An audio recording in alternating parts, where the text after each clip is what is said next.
Let's try that again. Good afternoon, everyone. My name is Catherine Hecht, and I'm the Executive Director of the Alexander Valley Film Society. I am very much pleased to welcome you to the 6th Annual Alexander Valley Film Festival. We have an incredible panel lined up for you this afternoon.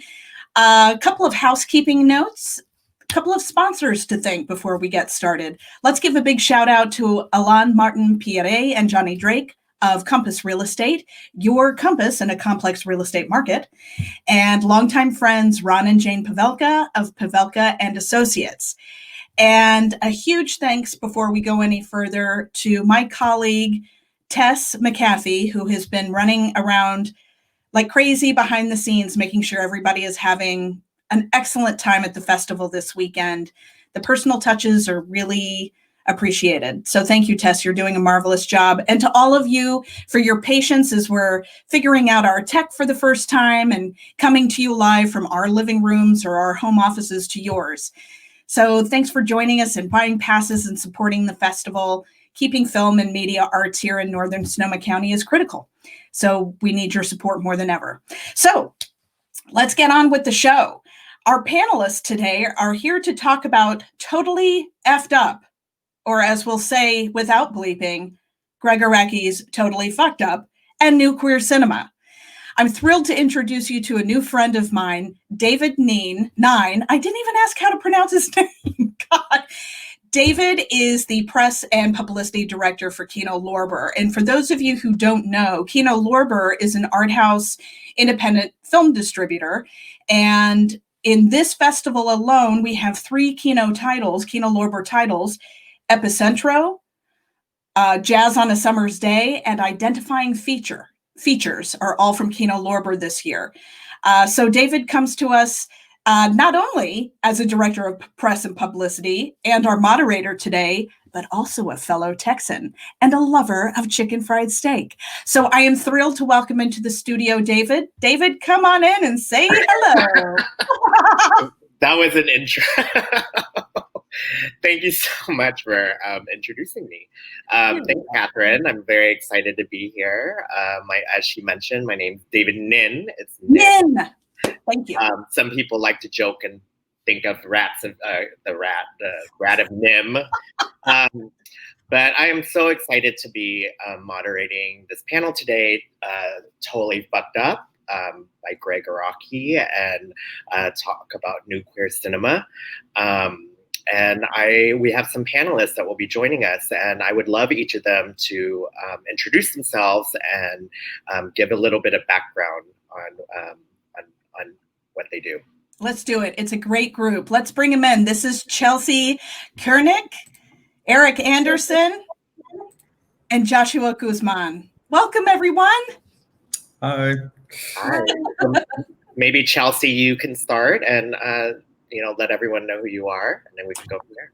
And you know what, before you do, Chelsea, sorry to interrupt, I'm going to head into the background and be in the back rooting you all on. I'm so excited for the conversation today, so thank you for being here. Thanks, Catherine. Thanks, Catherine. Thanks. Hi, so my name is Chelsea Kurnick. I use she, her pronouns. I am based in Santa Rosa most of the time. I spend some of my time in Oakland these days, but I am the chair of the board of directors of Positive Images, which is an LGBTQIA center in Santa Rosa, serving Sonoma County. And I have been interested in cinema in general, and specifically queer cinema, just as a person who is queer and who is passionate about it. It's not something that I studied formally. And I guess the other relevant factor that I'll mention is that I grew up in Southern California, was born in LA County, and kind of spent a lot of my upbringing and my queer coming out took place in and around LA. Great, thank you. Joshua? My name is Joshua Guzman. I'm so lucky to be part of this amazing panel. And just about me, I am a professor, assistant professor of gender studies at UCLA, where I teach courses on queer theory, queer studies, and aesthetics and performance art. And where I got my PhD in performance studies at NYU, and most of my life is just academic. But what I love about this film is I actually write about Gregg Araki in my book, which studies the queer punk Chicano scene in Los Angeles from 1968 up into the early 90s. And so I do an interesting read of Araki as being part of this queer Chicano tradition, which I'm happy to discuss later. But that's sort of me in a nutshell. Great, thank you. And Erik? Hi, I'm Erik Anderson. I was born and raised in Healdsburg, so this festival, even as new as it is in my blood. I run Awards Watch, which is a website that tracks awards throughout the year and film festivals, reviews, all that kind of stuff. And I run this international empire from the luxury of this fantastic Healdsburg bedroom/office. And I am super excited and thrilled to be here with everybody that's here. So, yay.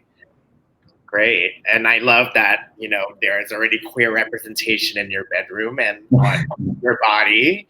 So that's very exciting. Great. I know we have all, just to let the audience know, the four of us I don't think the four of us knew each other before, but we had a pre-call and, we all had a very vibrant pre-discussion about Gregg Araki and his work. And I just want to start this off by reading a really quick quote from Gregg when in 1993, when he was describing the film, he said, it's kind of a twisted cross between avant-garde experimental cinema and queer John Hughes flick that explores the various serious problems confronting young queers today: AIDS, alienation, suicide, drugs, fag bashing, violence, and not having a date on a Saturday night. So all really, really major topics affecting queers around that time. I do want to start off this panel and, point out that, this really was one of the films that is considered part of the new queer cinema movement in the 1990s, which was, that term was coined by B. Ruby Rich, dear friend of mine, who's now editor-in-chief of Film Quarterly, in 1992 in the Village Voice piece. And, I want to ask each of you, why do you all think this film felt radical at the time? Maybe, your experience is rewatching it or watching it for the first time in my case. And why was it considered so radical back in the early 90s? I'll start. So this was 1993, and I would have been, I think, 22 at the time that it came out, and the characters are like 18 to 19. So I was a few years past kind of where these characters are, but I identified so freakishly closely to them, and it was just a period where these kind of stories just were not happening, even in an independent level. Like My Own Private Idaho was 1991, and that was pretty big. That was kind of a watershed, and I think it opened the door, not for obviously studios to think, hey, maybe we can have some queer content and we don't have to kill these characters, but it opened the door for really small guerrilla indies and small studios to get stories like this made. But it's just so I love the John Hughes thing in his quote, because as a queer kid, and especially in the 80s, there was almost nothing that we wanted more than to see our version of that, and not necessarily our version that was just gay characters supplanted in the exact same stories, but just something that was a little more reflective. And I thought it was grungy and dirty and messy, which is what queer life is, especially when you're young. So it's, to me, I mean, Araki just really blew the doors open on what was possible, period. Yeah. Josh or Chelsea? I'll just add to Erik's excellent point. I mean, I was not, I guess, of age at that time when the film came on, so I can't speak to the actual moment. But what's interesting is when you look at it backwards, the films that we end up getting, let's say in the mid to the late 90s about gay life, which are really happy and very, feel-goody, no, not really, directed or starring any actual gay or lesbian people, right? But so just to see the trajectory, what ends up happening to gay and queer cinema or lesbian cinema, Araki really does this. It starts off messy, right? And what I love about it is this sort of amateur quality, the advent of the camcorder. It's sort of democratizing the capacity to sort of document queer life by queer people for queer people. I think was super radical, and I think you can't separate sort of the radicalness of this film from Araki's like punk ethos and that sort of strong DIY, do it yourself approach to film. So I'm super fascinated by the grungy, the dirty sort of aesthetics of the film, but also the way that the kids that we see in this film are all interested in capturing, particularly through Steven, right?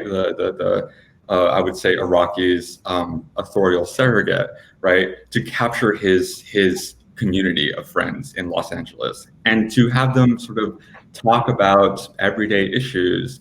You never really saw that a lot at that time. The idea that you could democratize film and to have queer people make queer films for queer folks, I think is radical. And it's sad to see where that goes later as sort of this trend gets picked up by Hollywood proper, but it starts off, amateur. Chelsea, had you seen the film before? Or I think we had talked earlier, and was it your first viewing, or had you seen it before? I've seen it twice now. It was my first viewing coming to this panel. Same here. Yeah. 1993, I was, I guess, 10 or so years younger than the characters in the film. I talked a little bit with you all before about how, my mom had a lot of queer friends, and her closest friend died of complications of AIDS when I was 5. So AIDS is how I learned what death was through her friend Craig's death. And then I kind of had a schism from any exposure to queer culture, or almost any exposure, because later my mom died unconnected to the AIDS crisis. And then I went to Orange County and was in just a much more sort of heteronormative community. So it is super interesting to look at an area and a landscape and a time that I remember, but that I remember in a very different way and from a very different vantage point. Yeah. I was going to add the quote that you read from Gregg Araki. I had come upon that quote as well. And it was super interesting because the little blurb that Google uses to describe the film says a lot of the same stuff, but makes it sound a lot less exuberant. It is a heavy film, but it is also, it is messy, it is exuberant, it is hilarious at times. And the description there says, gay alienated Los Angeles teens have a hard time as their parents kick them out of their homes. They don't have money, their lovers cheat, and they're harassed by gay bashers. Which is the driest, gives you no sense of the actual feeling of the movie. Completely. And I think Joshua spoke really astutely to how money factors into what gets made. It seems almost miraculous that these movies could come out then, but it also makes a lot of sense when you realize that they were, like Erik said, on this super shoestring budget. You don't have, when you're operating on a shoestring budget, you don't have very many people that you have to answer to. So you really do get to put forth your vision. And I think that comes through super strongly in these early Araki films and early films from the new queer cinema era. Yeah, I think what's fascinating is, I think the interviews I've read from him, he did this on a super shoestring. I have a friend that was involved who was like, oh, he paid me in the haircut, but he said it was the best experience of his life. Marcus Hugh, who is with Strand Releasing, released this film, and actually I've known him for a while, but he just said to me earlier today, I actually am in the film. Like when Greg needed me to sort of be in the film, I was like in it, and I don't even remember which characters I was. I think there's so much, I think all the sort of terms are used for this film, like gritty and angsty and alienation. I think all that is true, and I think what I like about the film is they show them just being human, just them being teenagers, living in LA, and queer. They all had queer sex, but I think it's really the emotional. The emotional and the suicidal thoughts and dealing with the homophobia, which is what's really striking. So I want to ask each of you if there was anything that you feel with the film that's still very relevant, today. Or does it feel dated? Does it feel completely like relevant? Does it feel current? I feel like it feels current, but and it's still a gem. But I'd love to hear what you all think. Maybe Josh, go. Oh, sorry. Yeah, Chelsea brought up an amazing, one of the most important points about this film, which is that it's a film about AIDS, right, and the HIV/AIDS crisis.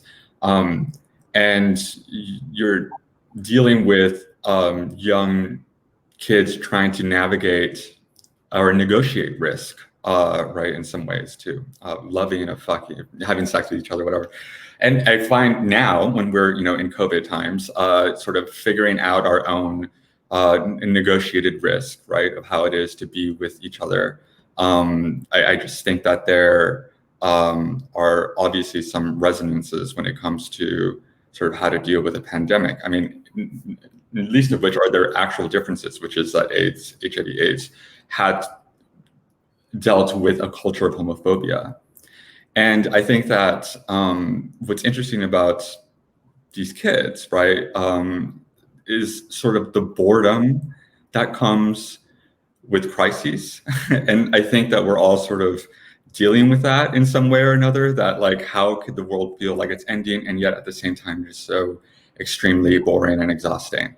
And and that's what Araki does with just like through the confessional mode, right, of getting his Stephen's friends in the room, asking them, what do you think about love? What do you think about AIDS? What do you think about queer representation or whatever? And they're just sort of, they're differing opinions, but the sort of general sort of blasé-ness of it all, that sort of atmosphere or mood, I think really captures how I feel in the midst of something when something terrible is also happening outside. So I think the film does a really good job, and it's very prevalent now, of sort of mining the tension between crises, catastrophe, and the ennui, the boredom that comes with it. Yeah. What I found really fascinating too is that this is certainly still relevant to now, is that these are found families, they're denied by their birth families, so they have to find each other. And even, teenagers weren't really listened to. So the confessional nature of the presentation is teenagers having a voice and an opinion. And even if it's an I don't know, it's still being asked, what do you think about this? And what's happening adjacent to your life? And I imagine that most of these kids were never asked that when they were at home. So it's an entirely created world, but it is a world of comfort in the midst of all of this.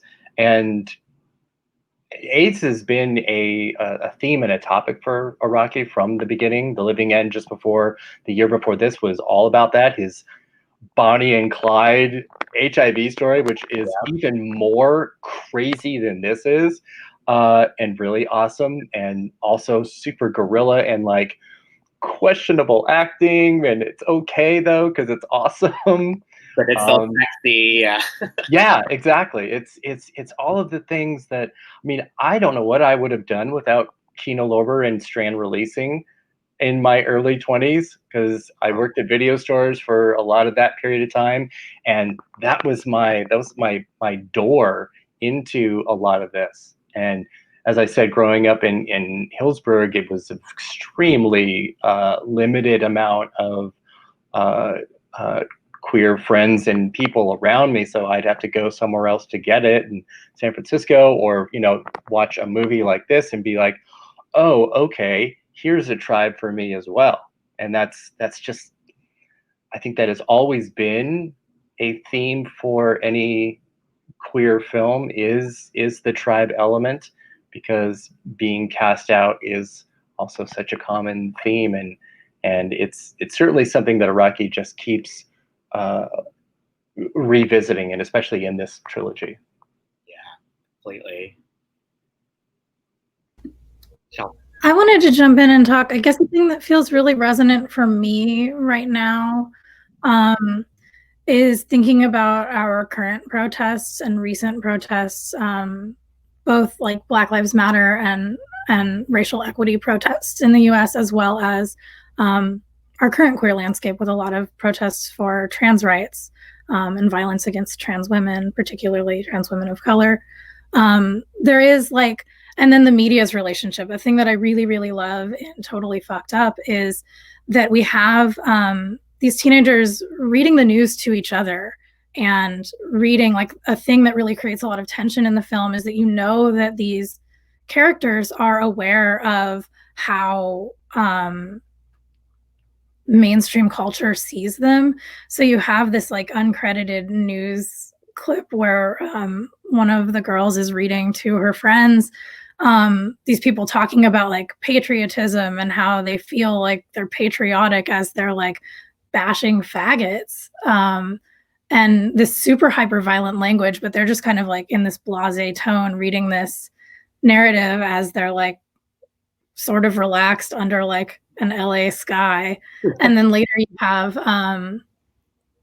you have Andy and his love interest, whose name I'm forgetting, like walking at night through a gas station, and he's reading about how these two gay teens completed suicide together, and how one of their dads was quoted as saying like, better off dead than queer.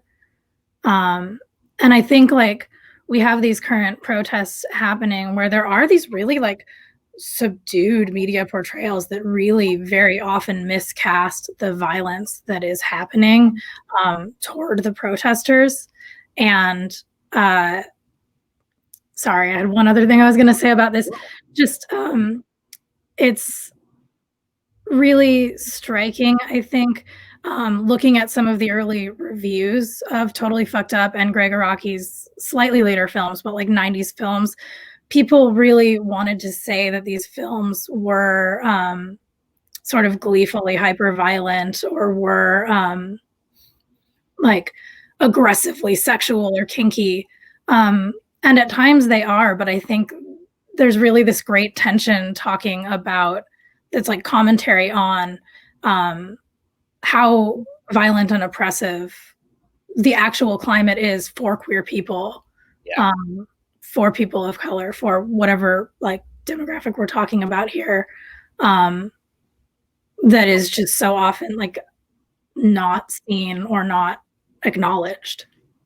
Yeah, I mean, I totally agree what you're saying, and I think that, you know, I think I have this in my notes. There was one point of dialogue where they're just like talking about the environment, and one of them's like, "There's no fucking ozone layer even left," you know, and they're just ruminating on sort of all the troubles of the world, you know, and I found that very striking as well. Is that they're very observant of everything that's going on around them, including what's going on within their own lives. and within their own queerness. But I'm curious what you all think about, I think Joshua had touched on this a little bit. This was, considered like radical at the time. And, this was part of definitely a movement of filmmakers who were making a lot of subversive work. And, obviously we're in 2020 and, I think Erik was bringing this up. He had just seen the new Boys in the Band on Netflix. What is queer cinema now? Like, is it, how has it changed from 1993 with the Gregg Arakis and the Todd Haynes and the, and that whole movement? What do you all think of it now? Well, it's really funny because we talked about John Hughes earlier, and just a few years ago, we essentially got the John Hughes version of A Gay Story when Love, Simon came out. Yeah. And that's 2018, and that was still the first main studio film ever to have a gay teen protagonist in a romantic comedy, romantic story. First ever, 2 years ago. It's insane. And that was like butting head. I liked it a lot. I loved it because I haven't seen it. I do know that I'm kind of dreading watching it, but I do know that if I was a teenager in 1985 and saw that as a John Hughes style film, I didn't have a whole lot of self-loathing. I know a lot of people did. I was like, Hillsburg at the time was a town of 5,000 people. I wore like full face makeup, and I was like as faggy a fag could possibly be in this town. But a lot of people were not, clearly. And to be able to have seen something like that, I think would have been pretty extraordinary. And it still is now, even 2018. It was another watershed. It's a really kind of by itself. There isn't a whole lot like that. It's not really like that just opened up the door too much for that. There is the Clea Duval and lesbian Christmas movie coming out in a couple of months with Mackenzie Davis and Kristen Stewart, and I can't wait. That's going to be really, really cool. Okay. But I'm really more interested in, I guess, the more subversive queer movies that happen now, because it's too easy to soft pedal a lot of content to either get it to PG-13 or to avoid a really hard R rating because the MPAA is so intensely homophobic, and you can get an R rating for gay sexuality in a way that you cannot for heterosexuality. But yes, I was going to point out too that I'm wearing a shirt and have a poster right behind me of two of the most, I guess, well-known or popular queer films in the last 20 years, and neither made by a queer filmmaker or having queer actors. And I won't for a moment dismiss either of them because they exist in a place that is so crucial to history. But it opens up the conversation that has been pretty popular and thankfully popular in the last couple of years, and that is who gets to make queer stories and who gets to be in them. And something like you mentioned, like the Boys in the Band update that's going to be on Netflix September 30th, is adapted straight from the 1968 play and the 1970 movie. So it exists in that realm and in that era, almost untouched. But every single element of it is queer. Everybody in it, everybody behind it. And when that happens, whether it is queer filmmakers or people of color or women or whatever it is, there is a nuance and a thoughtfulness to it that can, I believe only can exist in when that happens. I love both of these movies so much, but they will always be just a bit removed because of that. And so I want to see more. I want to see more of just like, give me all the queers you can possibly throw at me. All of them. Yep. Well, we have a pause. I'm sorry to interrupt, but there are a couple of special guests who would like to come on and say hello. Okay. Oh. Hi, Jimmy. Oh my God.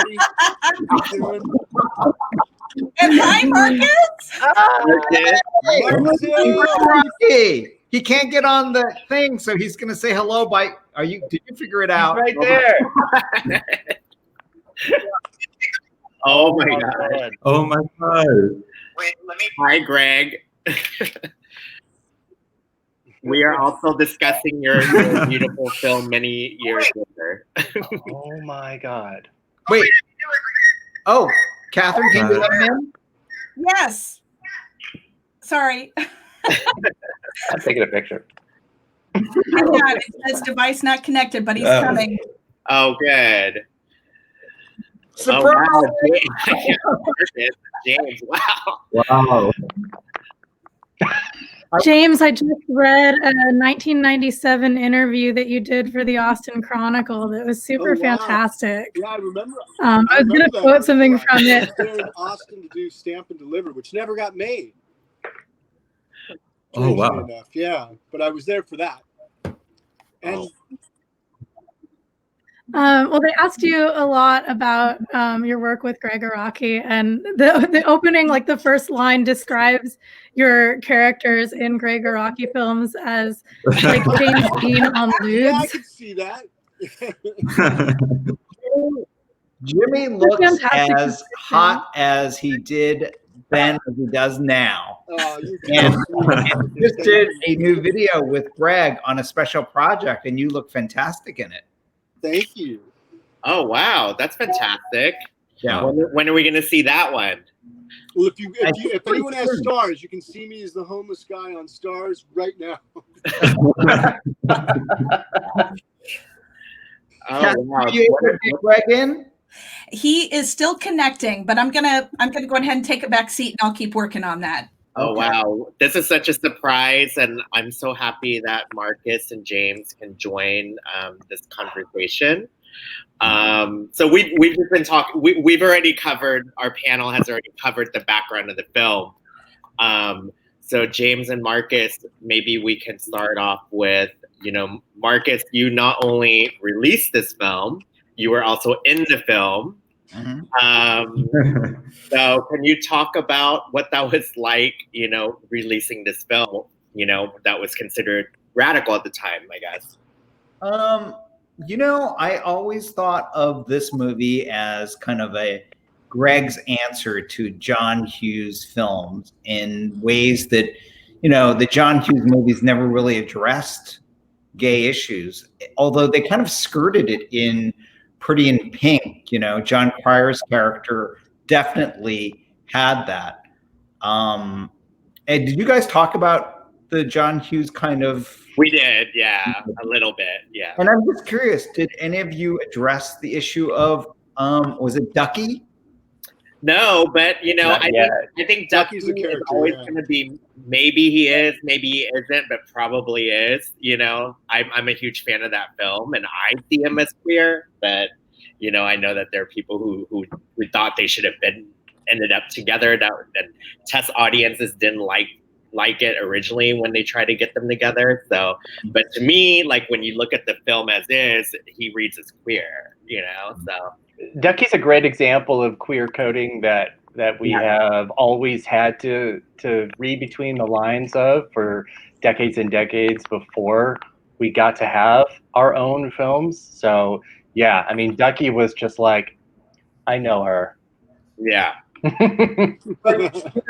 the thing is, yes, in terms of what Gregg was always trying to do with Totally Effed Up, he was making the movie for a younger audience that didn't have any representation of themselves on screen. And by creating that with characters that are so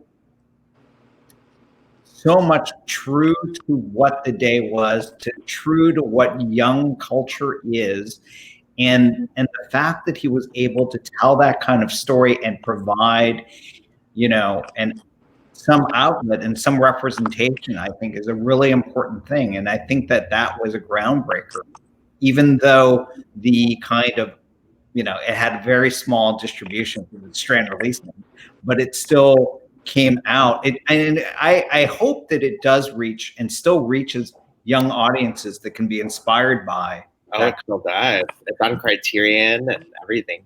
James, can you talk about how you met Gregg and how you got involved with the film? Oh, yeah, that's a good one.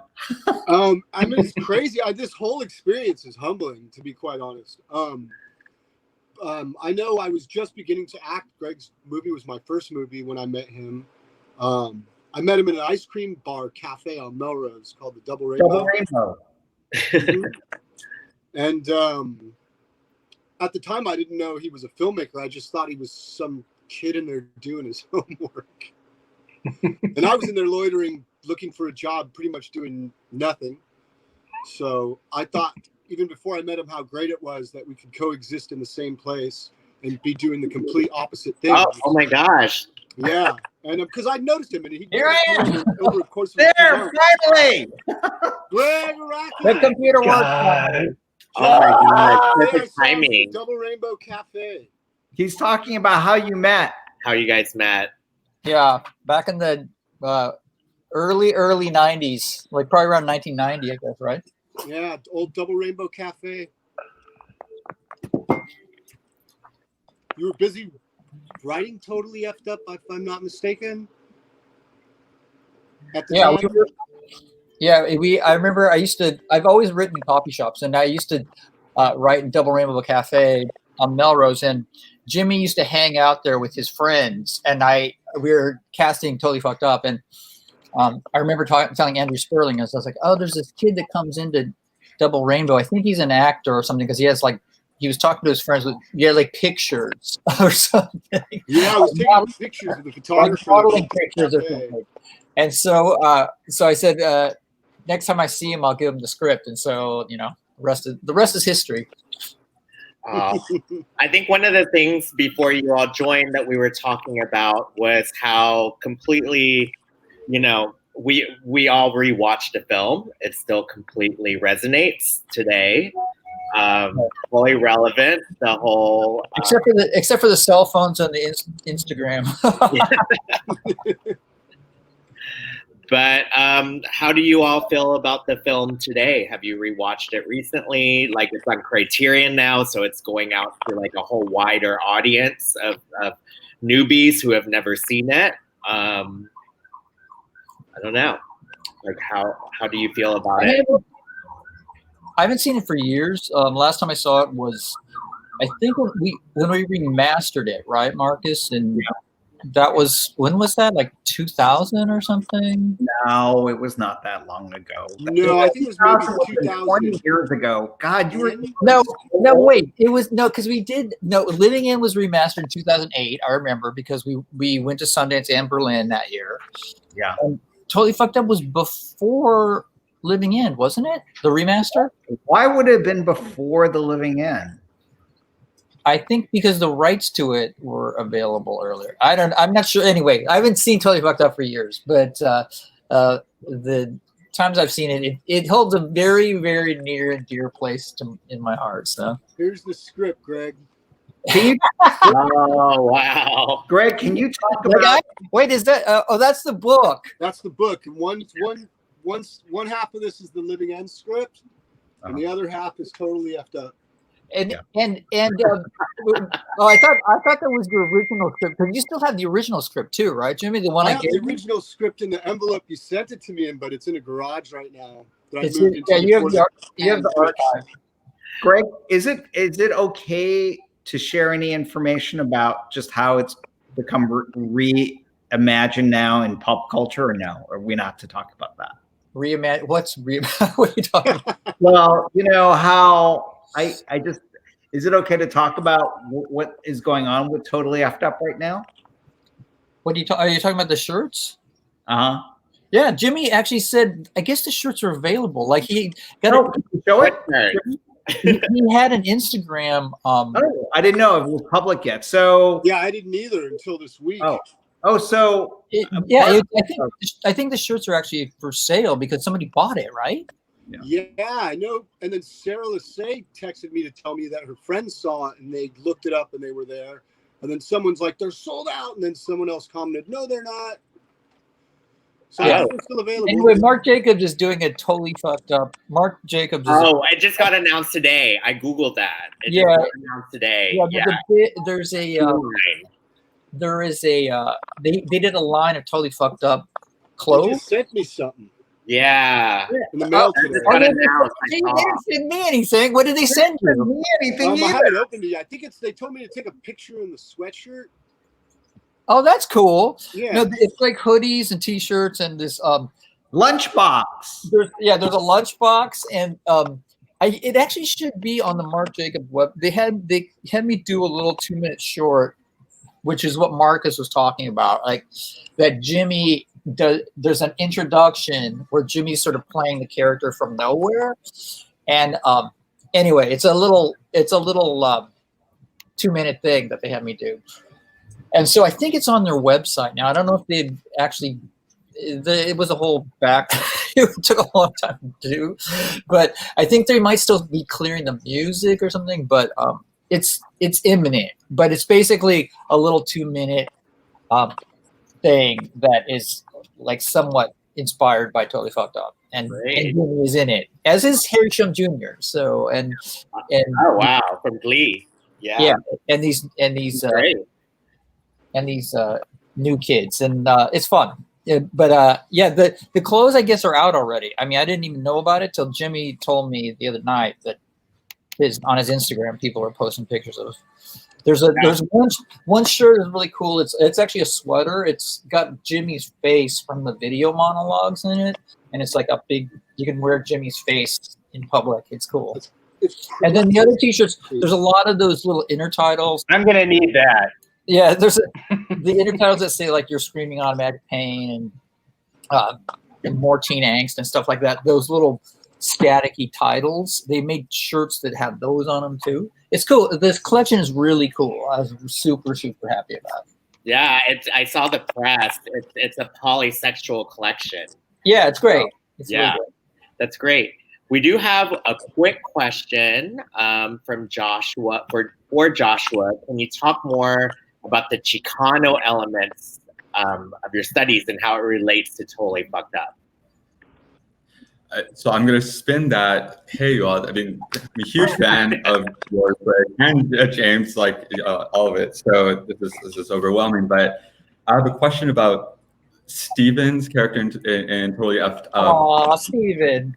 That's you, right, Greg? Like I was reading as your authorial surrogate. You know, people always say that I'm Jimmy. Like in the movies, it's like, is Jimmy you? Because in Doom and Nowhere and Totally Fucked Up, right? And so they always think that I'm Jimmy. And then there's definitely a lot of me in all the characters, including the lesbian characters. So I couldn't really say one way or the other, but the Steven character, played by my good friend Gilbert Luna, is a filmmaker and very involved in his art and all that.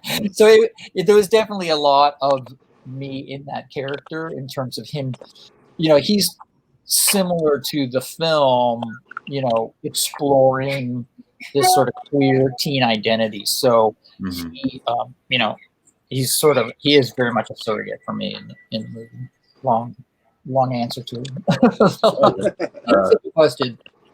No, that's amazing. I mean, just to have like a queer Chicano, punk as your surrogate is puts you in a lineage with other sort of queer punk. It's very important to me that the cast of Totally Fucked Up be very kind of multi-ethnic.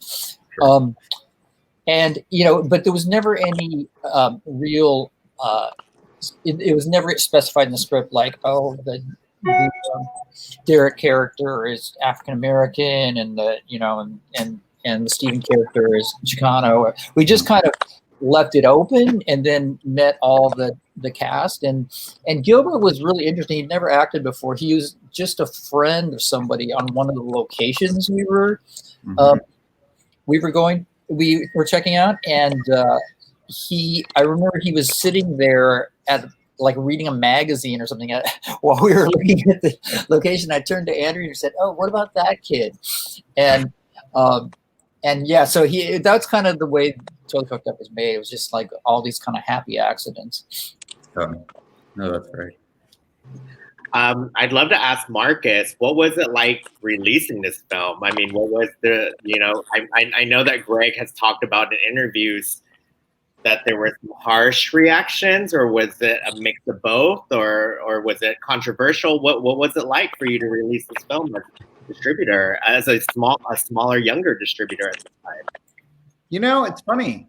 I think I must be getting old. I can't even remember that much anymore. Or Gregg, do you remember what the reaction was at the time, when the film came out and, you were at the festivals and everything? I just remember one thing I remember we were at the New York Film Festival. Remember that? That was a fun one. Where I used to work. It was New York Festival because we've done new directors with Living In, and then we did New York Film Festival for Totally Fucked Up. And I just remember being in New York in whenever it was October, and I remember the Q&A, and I remember you were there, and I just remember it was fun. It was fun. I remember that night really well. And was it Janet? Was it Ashley, or was that Walter Reed, or where was this? I think it was Walter Reed, right? It was the old theater, and there was the big one. This is '94. I mean, this is okay.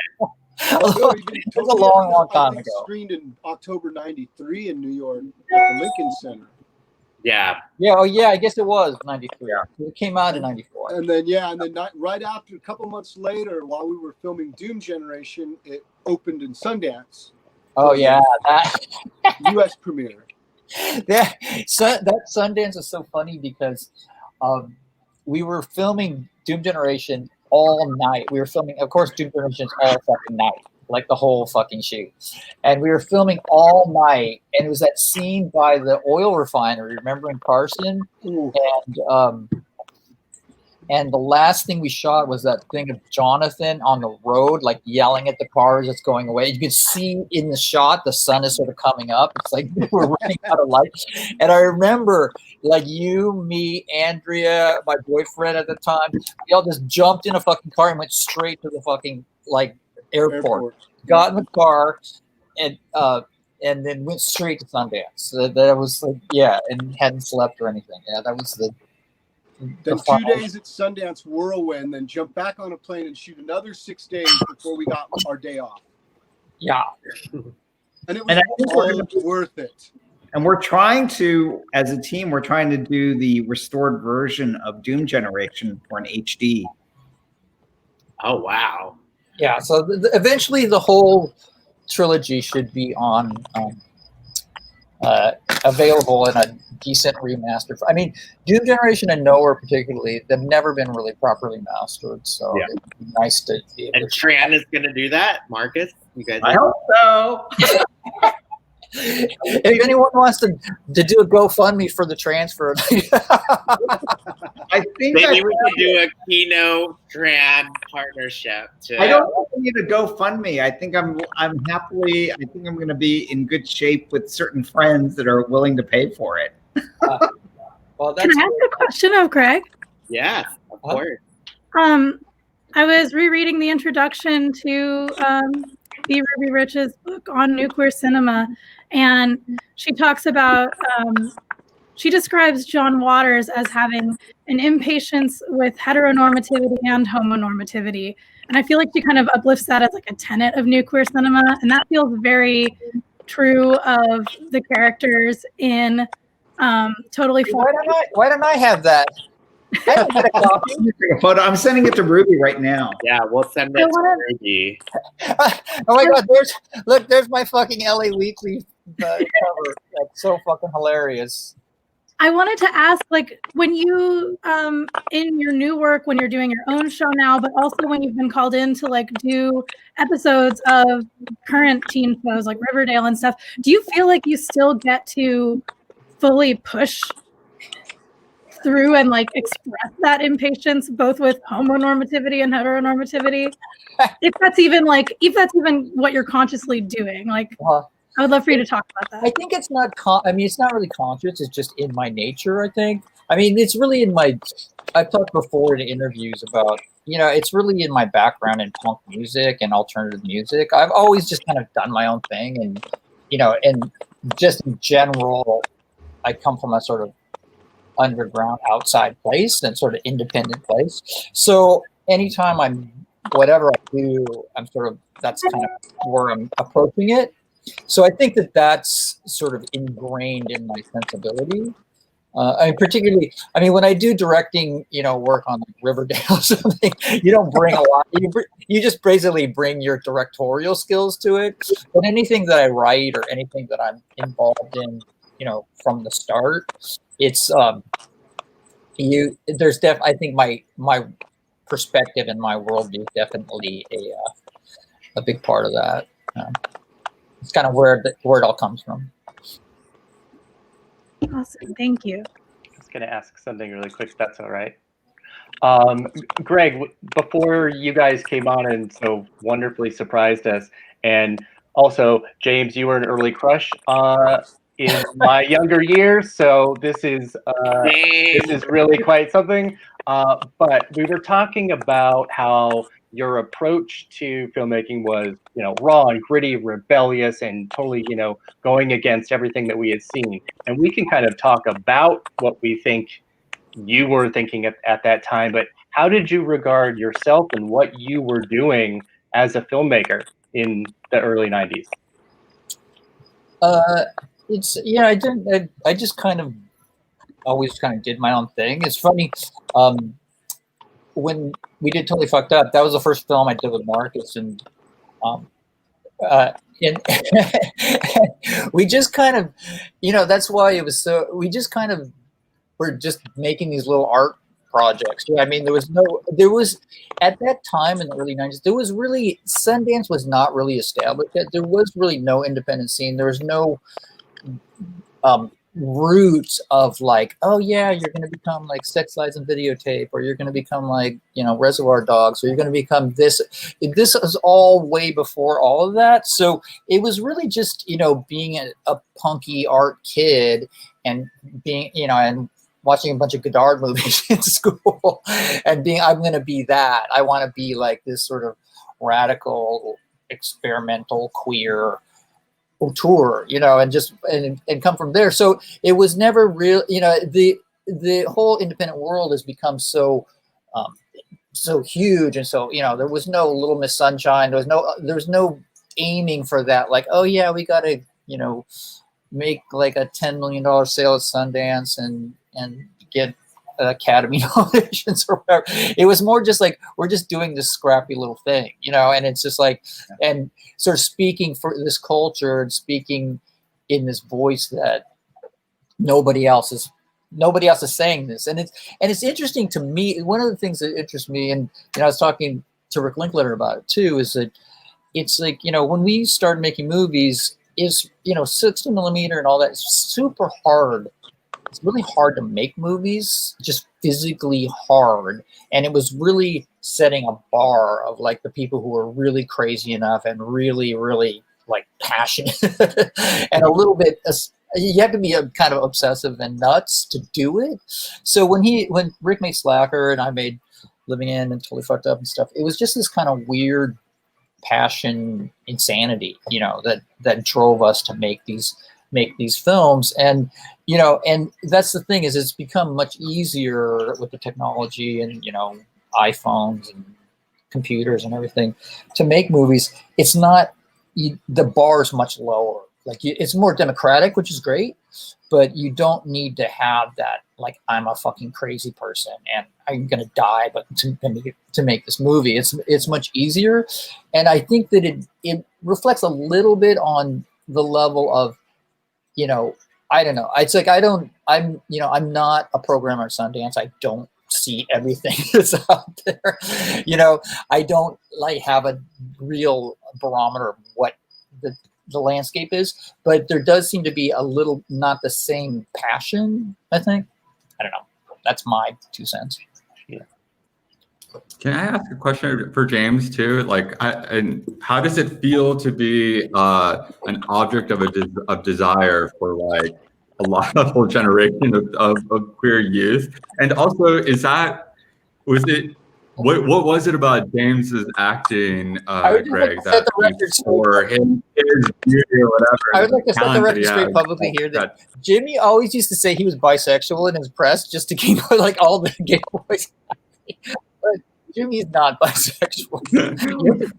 Like sex with men would be considered really bisexual, but he was always, and this is back in the 90s before it was fashionable to be queer or be, sexually ambiguous. But Jimmy was always very specific to keep his gay boy fans satisfied and not close that door.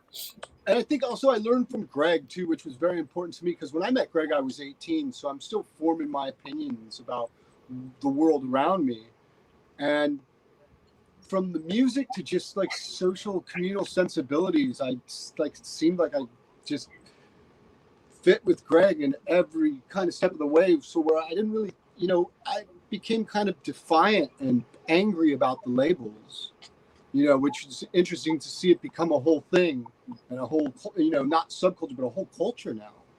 But it was a subculture then, and it was kind of fighting that underdog position, really to the fact that we were putting people in these boxes or bubbles instead of letting us be, which I think in a lot of ways totally fucked up, was breaking out of that.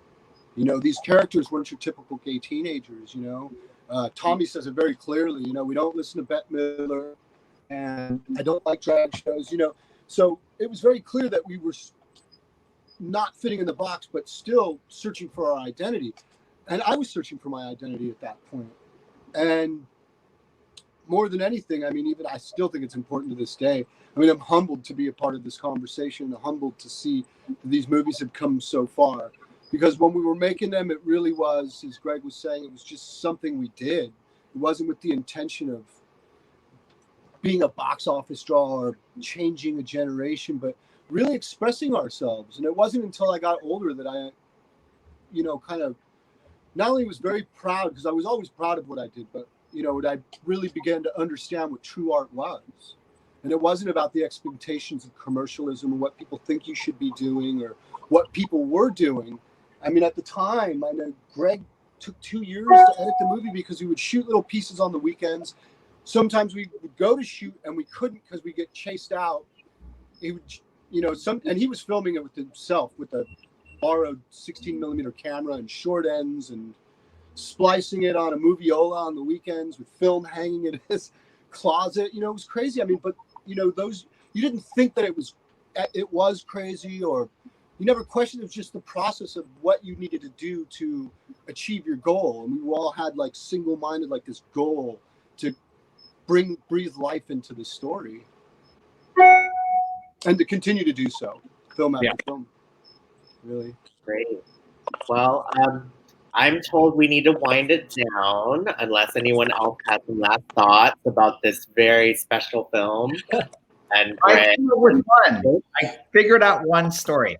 Yes. During the time and release, Rocco Bellick, who's in the film, who's now a filmmaker himself, came up to San Francisco and was here and actually ended up getting a side job from my mom, my parents, and painted their apartment. And lived with There you have it. Is that paint job still good? That's great. That's my one great story about TFU. Oh, This is so special. We really, really want to thank you all for last minute joining us, Marcus, James, and Greg. Wow, like it was just going to be a discussion between our group, but this is so special. Like I rewatched the film for the third time this morning, and I'm just like a little bit overwhelmed. But thank you so much for being a part of this as well. Thank you. We're very honored. Thank you. And thank you to our panelists and David for moderating today. What a special afternoon for us. Thank you. And if you all want to stick around for a second, you can. I'm going to head and put you in the waiting room and close up shop. Okay. All right. Thanks. Just like so. And if that wasn't amazing, I don't know what is. Thanks for tuning in, everyone. We'll see you, hopefully other stops along the way here at the festival this weekend. And remember, stay connected, stay sane, and stay safe, I guess. Have a good afternoon, everyone.